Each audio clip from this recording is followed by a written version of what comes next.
Etnometodologi.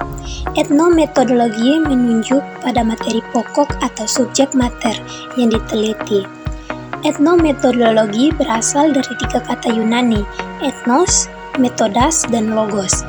Ethnos artinya orang, metodas artinya metode, dan logos berarti ilmu.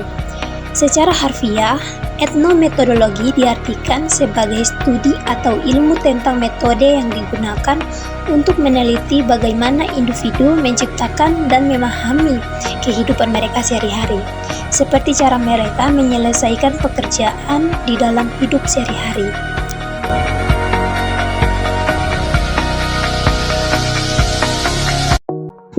Jika etnografi fokus pada budaya kelompok masyarakat atau anggota masyarakat, dan fenomenologi pada makna suatu tindakan atau peristiwa, maka etnometodologi lebih pada dunia konstruksi individu-individu di dalam memahami sesuatu sesuai akal sehat atau common sense yang berlaku dan makna yang diterima secara bersama-sama.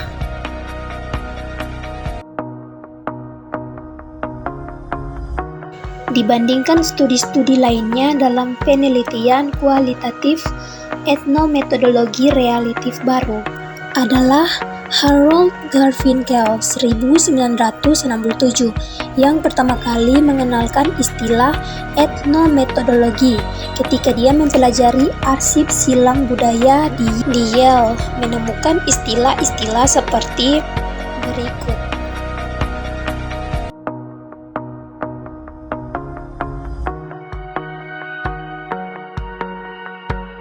Saat ini Garfinkel mempelajari kegiatan juri.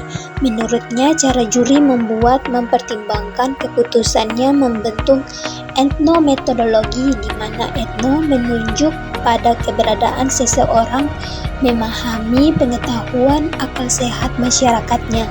Diyakini, menurut Garfinkel, di balik tindakan mereka ada teori, asumsi, atau dalil yang digunakan untuk menilai, menafsirkan, dan memaknai sesuatu.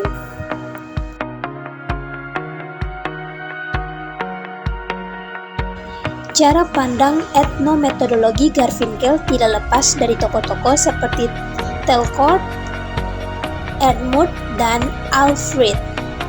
Seperti pendekatan-pendekatan lainnya dalam penelitian kualitatif, studi etnometodologi memerlukan kedalaman pengamatan secara detail tentang praktik kehidupan keseharian warga masyarakat melalui observasi secara langsung mengenai percakapan mereka atau bisa direkam melalui video.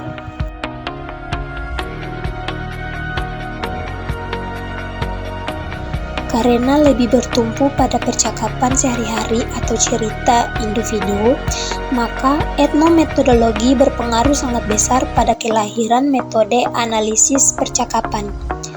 Asumsinya adalah percakapan atau cerita merupakan cara orang mengkonstruksi realitas, menggunakan bahasa sebagai bahan utama kajian yang diperoleh dari ucapan keseharian dalam interaksi individu. Etnometodologi menghindari pemaknaan bahasa dari aspek gramatika, tetapi lebih pada inti komunikasi mereka. Keunikan etnometodologi dibanding pendekatan-pendekatan lain dalam penelitian kualitatif ialah peneliti meninggalkan dulu asumsi-asumsi, teori, proposisi, dan kategori yang ada tentang fenomena yang dikaji. Sedangkan pendekatan lainnya ialah peneliti melihat fenomena dengan sudah berbekal asumsi-asumsi atau bahkan teori yang dianggap dapat membelenggu kebebasan peneliti dalam memahami fenomena yang sedang dikaji.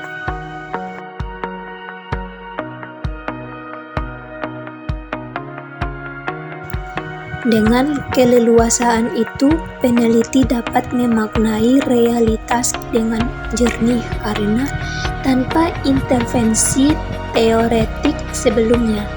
Peneliti etnometodologi lebih mengutamakan pertanyaan bagaimana daripada mengapa, untuk menggali makna yang dikandung dalam realitas yang diteliti. Keunikan lain etnometodologi dibanding studi-studi lainnya ialah walaupun menggunakan percakapan keseharian atau cerita individu sebagai data utama, etnometodologi menghindari wawancara sebagaimana dinyatakan Giffen. Mengapa etnometodologi menghindari interview atau wawancara? Walaupun diakui memiliki kelebihan untuk mengungkap informasi atau isi hati orang secara mendalam, interview memiliki kelemahan. Misalnya, interview memerlukan waktu yang lama, informan bisa berbohong, informasi yang digali bisa melebar kemana-mana yang sebenarnya tidak diperlukan, dan itu bisa membingungkan peneliti. Selain itu, yang lebih penting lagi ialah hasil interview belum tentu mengungkapkan apa yang sesungguhnya terjadi. Perlu dipahami bahwa apa yang dikatakan seseorang belum tentu sama dengan apa yang dia maui. Untuk menghindari hal-hal yang tidak perlu itu, etnometodologi lebih mengutamakan data dari observasi langsung pada kegiatan individu-individu yang diteliti. Kelemahan etnometodologi. Sebagai sebuah varian dalam penelitian kualitatif, etnometodologi tentu memiliki kelemahan. Misalnya, tidak tepat digunakan untuk meneliti sikap dan lingkup yang luas. Untuk meneliti sikap dalam lingkup luas, lebih tepat menggunakan survei. Tetapi, etnometodologi sangat tepat digunakan untuk meneliti sikap individu-individu dalam organisasi atau institusi.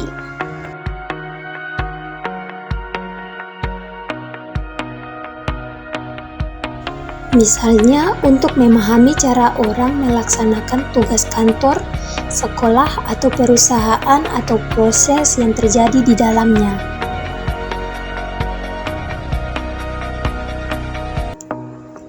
Dengan pedoman pada struktur atau aturan resmi yang berlaku, peneliti dapat melihat bagaimana para karyawan atau staf menjalankan aturan formal yang tidak hanya untuk dijadikan sebagai aktivitas sehari-hari mereka, tetapi juga bagaimana aturan itu digunakan untuk mencapai tujuan lembaga atau sebaliknya. Terima kasih sudah menyaksikan video saya. Jangan lupa like, komen, dan subscribe-nya teman-teman. Terima kasih. Jangan lupa like, komen, dan subscribe. Terima kasih teman-teman.